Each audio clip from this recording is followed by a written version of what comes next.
Mm, Muy bien. Vamos a tocar el primer tema, que es la laringitis aguda. Este tema más corresponde a la otorrinolaringología, ¿no? Porque es un tema de las cuerdas vocales y el área alrededor, ¿no? No obstante, en neumología, muchos pacientes llegan con este diagnóstico porque tienen en común con las enfermedades neumológicas la tos. Entonces, debemos conocer los diferenciales de las neumonías. Uno de ellos puede ser la laringitis aguda. Es una inflamación frecuente de la mucosa laringea. Generalmente es de causa vírica y se asocia con la presencia de rinovirus, adenovirus, virus influenza, herpes simple y coronavirus. Entonces se presenta más en los meses invernales y a veces se presenta de forma epidémica como el coronavirus. Las laringitis bacterianas se van a producir generalmente después de una laringitis aguda por una sobreinfección bacteriana. O también puede darse por el contagio directo de un paciente. En los adultos se produce sobre todo por los microorganismos de Streptococcus viridans, Piógenes, Diplococcus pneumoniae y Haemophilus influenzae.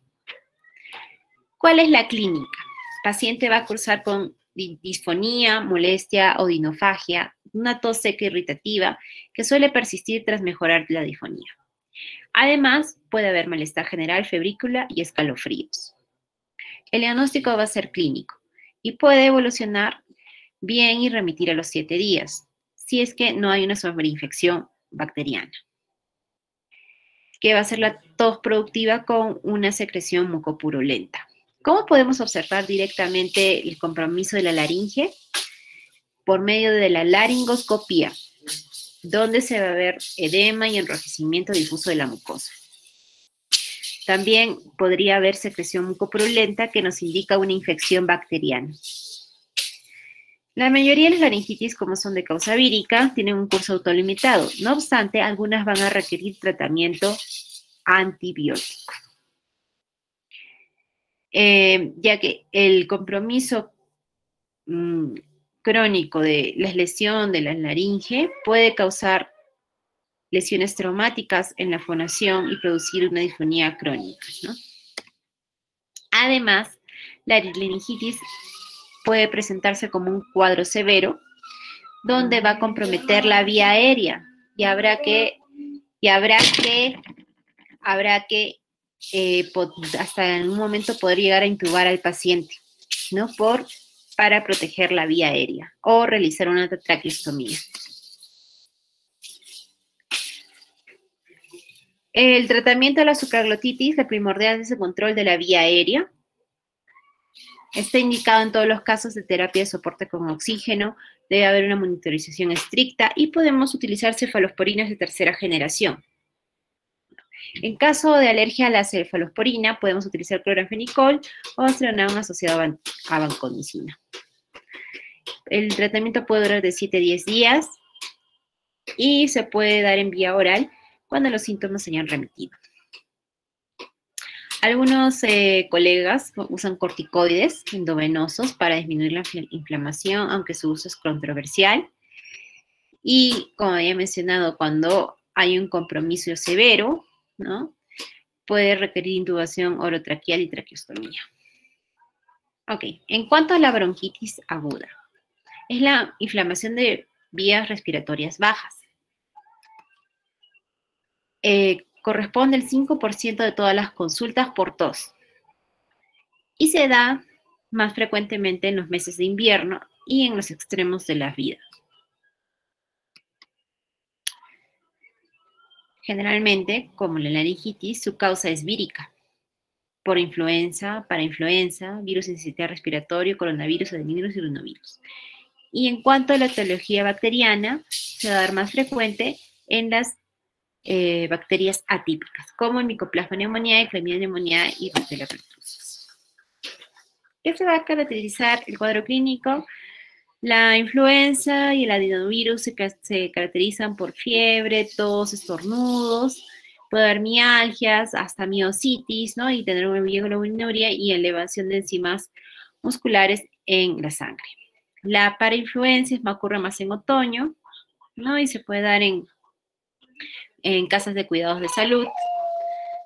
Los virus respiratorios se dan generalmente en una familia que tiene un infante con tos, con bronquiolitis, ¿no? Que ocurre más en los meses de invierno y primavera.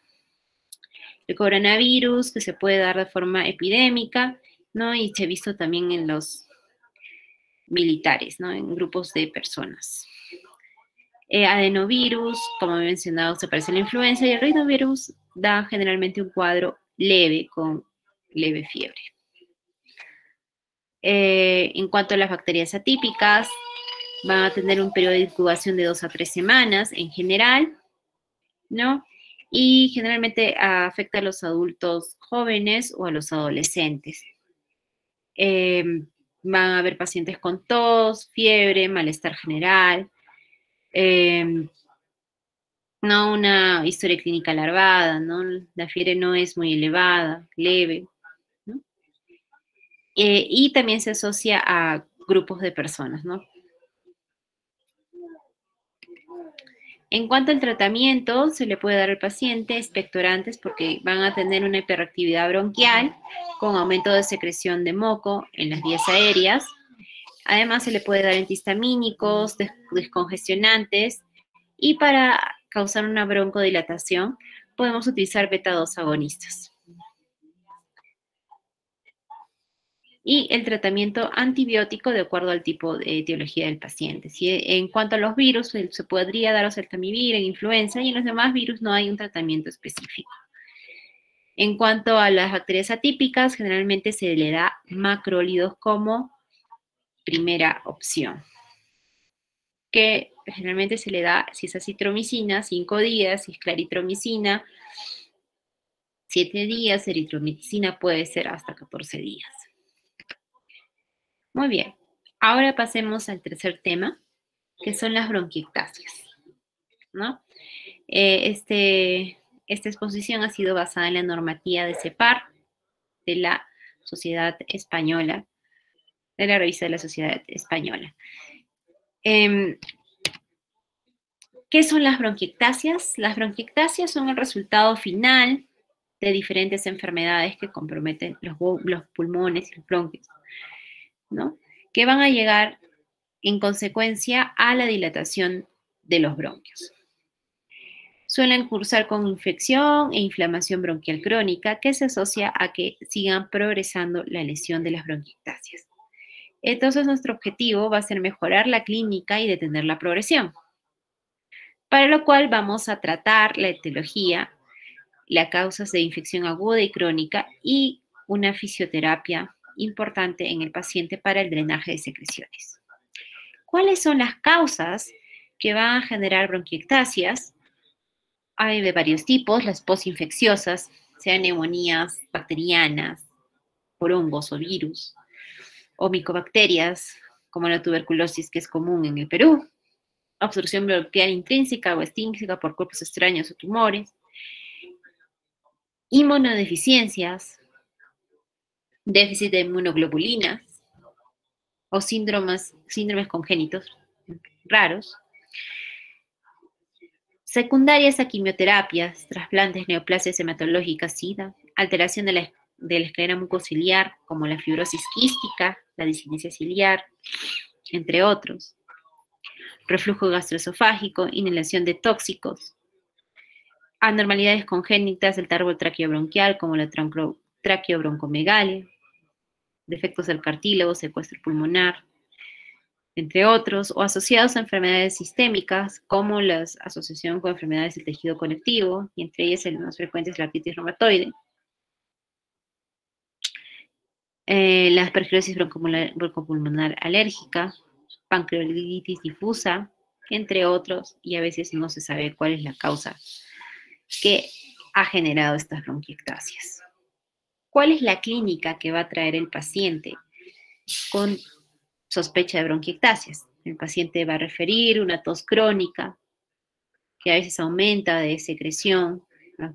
puede tener sin tratamiento, puede tener una secreción purulenta. A veces puede tener rasgos de sangre. Puede también manifestar síntomas de hiperactividad bronquial, dolor en pecho, tos persistente. El paciente puede presentar disnea según el grado de la afectación pulmonar. Puede presentar dolor torácico, astenia y generalmente pierden peso. Al examen físico, ¿qué vamos a encontrar? Puede estar normal o asociado a ruidos como crepitantes, roncos o sibilantes.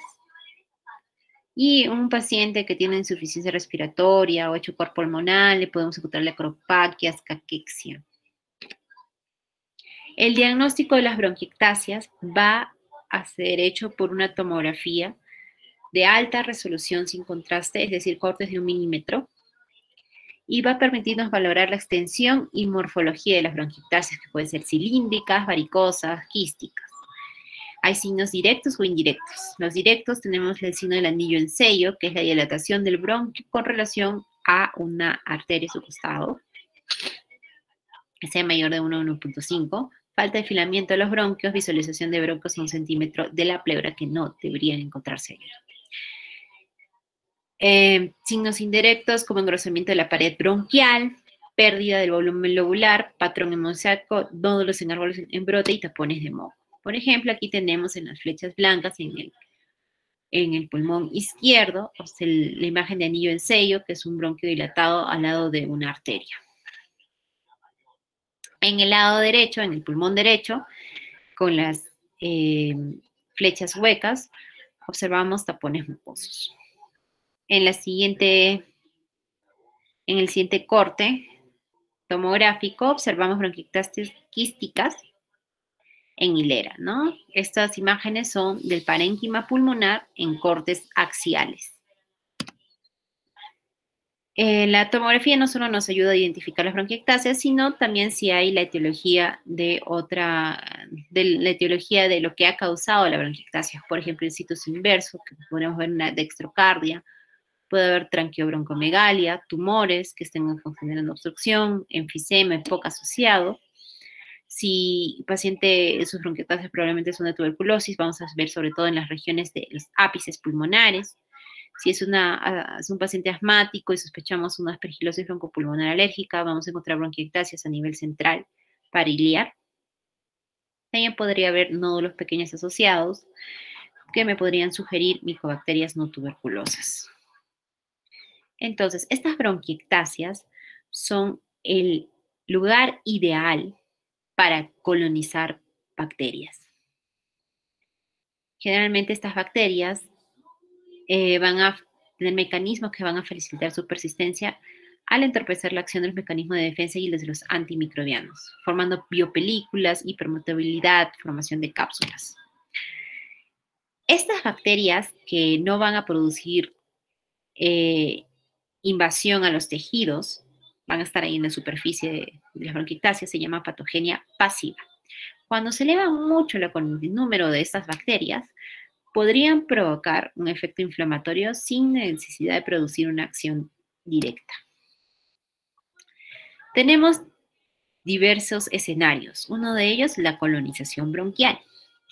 ¿Cuándo se dice eso? Cuando hay una población bacteriana que no induce una respuesta inflamatoria con repercusión clínica, a excepción que el paciente va a estar con tos con expectoración mucosa.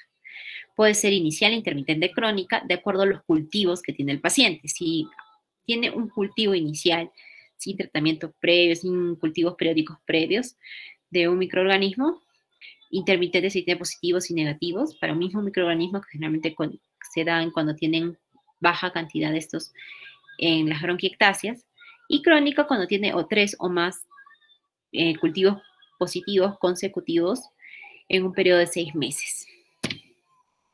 El otro escenario es la infección bronquial crónica, donde va a persistir una población bacteriana que va a inducir una respuesta inflamatoria, viendo una expectoración purulenta, ¿no? Esto se asocia con infecciones respiratorias a repetición, con afectación sistémica, donde puede haber febrícula, astenia o pérdida de peso. El diagnóstico de estas dos situaciones se realiza con la clínica y el cultivo microbiológico de las secreciones. El tercer escenario es una inflamación bronquial. Cuando no se consigue la eliminación de estas bacterias, la inflamación se cronifica, se produce una gran acumulación de leucocitos que van a manifestarse por una tos con secreción purulenta. Y esto se asocia a progresión del daño pulmonar, al aumento de la bronquiectasia. Esta respuesta inflamatoria puede ser local, que puede ser manifestada con el esputo purulento, o puede ser con compromiso sistémico, y para eso podemos verlo en el hemograma, con aumento de leucocitos neutrófilos, elevación de la BCG, la velocidad de sedimentación globular, de la proteína C reactiva y la inmunoglobulina. En cuanto al pronóstico, las bronquiectasias no tienen cura. Son una afección crónica, irreversible y progresiva. Como habíamos mencionado, el objetivo es detener la progresión. La infección bronquial crónica, especialmente por Pseudomonas, las agudizaciones graves y la inflamación sistémica también se asocian con progresión de la enfermedad. En cuanto a qué estudio vamos a hacerle a un paciente con bronquiectasias, vamos a identificar los microorganismos que están colonizando estas bronquiectasias. Con mayor frecuencia son el Haemophilus influenzae y Pseudomonas aeruginosa. En cuanto a los pacientes con fibrosis quística, tenemos a los Staphylococcus aureus y en casos también de aspergilosis broncopulmonar alérgica. Es muy importante detectar la Pseudomonas, ya que es resistente al tratamiento, difícil de erradicar. Últimamente ha tenido una mayor importancia las mycobacterias no tuberculosas, por lo cual se recomienda su investigación anual, sobre todo cuando el paciente tenga deterioro clínico no justificado. Se recomienda pruebas de función pulmonar, espirometría, con prueba broncodilatadora, mínimamente al año, una vez al año, y cuando venga a la consulta, la saturación de oxígeno. También se recomienda la gasometría, análisis de gases arteriales, y una prueba de marcha de 6 minutos, dependiendo de la función pulmonar del paciente. Eso quiere decir que vamos a ver sus niveles de oxígeno, CO2, pH en el paciente. Y en cuanto a la prueba de marcha de 6 minutos, vamos a exponer al paciente a que haga un esfuerzo de caminata y observar si la saturación se mantiene o disminuye. La obstrucción del flujo aéreo nos indica pronóstico, es un factor predictor de mortalidad. El volumen expiratorio forzado del primer segundo.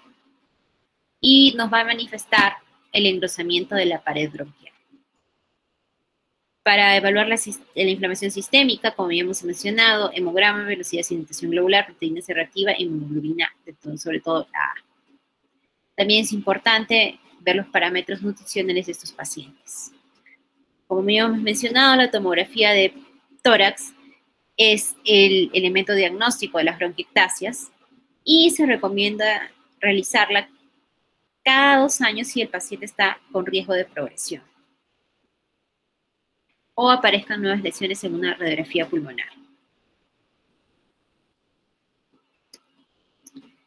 El valor nutricional es importante. Estos pacientes tienden a hacer caquexia. El IMC mínimo en hombre es 23 y en mujeres 22, y un IMC menor a 18.5 y o pérdidas superiores al 5% en 2 meses o al 10% en 6 meses debe considerarse como un criterio absoluto de desnutrición y referirlo al nutricionista.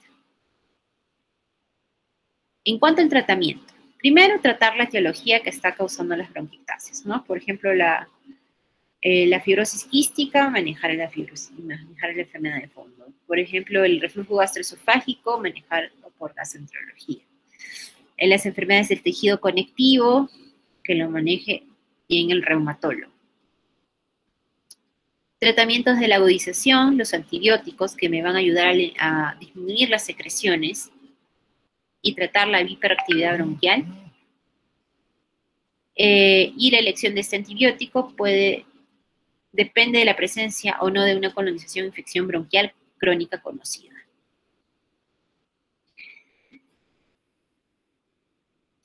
Siempre debe tenerse en cuenta la colonización de la Pseudomonas aeruginosa. Generalmente pacientes que han sido hospitalizados, enfermos graves, y en estos pacientes hay que dar un mínimo de 10 días como antibioticoterapia empírica, y en casos de Pseudomonas, 14 a 21 días. Cuando sean casos moderados a graves, se va a utilizar 2 antibióticos. Generalmente un betalactámico como cefalosporinas y un aminoglucósido. Además, existen los antibióticos vía inhalatoria. Los hospitales no cuentan con este tipo de antibióticos inhalados. En Lima tuve la oportunidad de ver colistina inhalada, pero era porque en Lima hay una unidad de fibrosis quística, específicamente en el Hospital Rebagliati, en neumología pediátrica, donde hay una asociación de pacientes. Generalmente eso se manifiesta en los niños, esta fibrosis quística. Entonces los padres consiguen donaciones del extranjero de antibiótico inhalado para un mejor manejo de la colonización de las bronquiectasis de estos pacientes. Si hay una colonización bronquial inicial, no hay evidencia para dar antibiótico de primera intención, excepción que sea Pseudomonas. En cuanto a la colonización bronquial intermitente o crónica, se puede considerar antibiótico prolongado. En las situaciones de agudizaciones repetidas, recaídas, ingresos hospitalarios, deterioro de la función pulmonar o colonización crónica por Pseudomonas.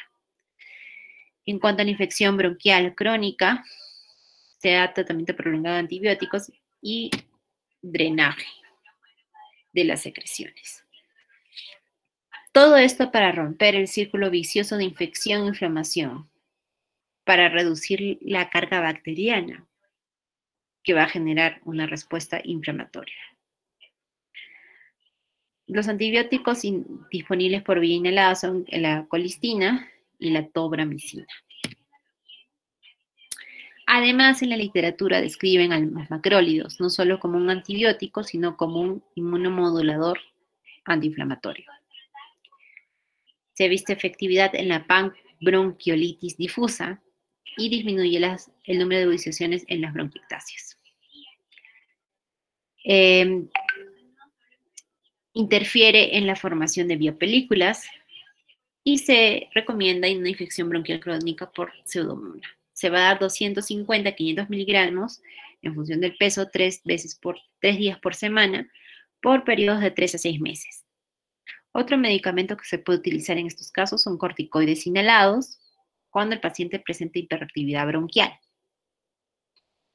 Han demostrado que disminuyen el volumen de esputo, pero no se recomienda el uso sistemático en todos los pacientes. En cuanto a la hiperactividad bronquial, también podemos utilizar broncodilatadores para mejorar la movilidad ciliar y facilitar el aclaramiento de secreciones. Se recomienda que se realice antes de la fisioterapia y aerosoloterapia. La fisioterapia respiratoria. Se recomienda en pacientes que presentan broncorrea, es decir, hipersecreción bronquial, 30 mililitros por día, de 1 a 3 veces al día, después del tratamiento broncodilatador y previa a los antibióticos inhalados. En cuanto al ejercicio, el ejercicio aeróbico es bueno, caminar, correr, ciclismo, natación. Se recomienda que todos los pacientes practiquen ejercicio moderado e intenso durante 30 minutos al día, 3 a 4 veces por semana, o en su defecto, una actividad moderada diaria.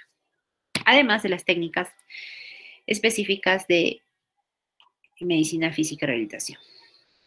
Los mucolíticos también son importantes en esta patología que puede causar broncorrea. para lo cual se recomienda bromexina, manitol, solución salina, hipertónica nebulizada y desoxirribonucleasa para reducir las audiciones de la fibrosis quística con afectación pulmonar leve a moderada. En otras patologías no se ha visto efectividad de la desoxirribonucleasa. También es importante mantener una buena hidratación en estos pacientes. Muy bien, alumnos, hemos tocado 3 patologías. Si tienen alguna pregunta,